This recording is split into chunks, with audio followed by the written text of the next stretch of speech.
आज मैंने कौन सी एक्टिविटी करेंगे? ये क्या है? पानी। ये तबला है, इसमें क्या लिया मैंने? पानी। ठीक है। और ये क्या है मेरे पास? मटके। क्या है? मटके। और ये क्या है? पेपर।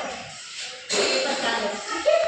अब मैं आपको एक्सपेरिमेंट करके ये देखो, ये पानी में गिराऊंगी, कहीं करे मैं करूं? डूब गया।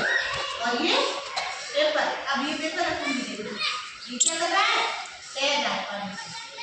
तो ये क्या है? ये भारी है वजन में, तो ये क्या कर गया? पानी के अंदर डूब गया। और ये क्या है? हल्का है, तो ये तैरने लग गया। कैसे हुआ?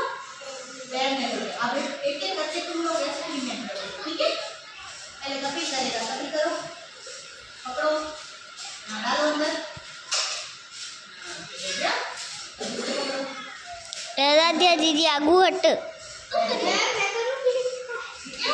अब चुप करो, विद्या, पकड़ो, मैम बंद कर।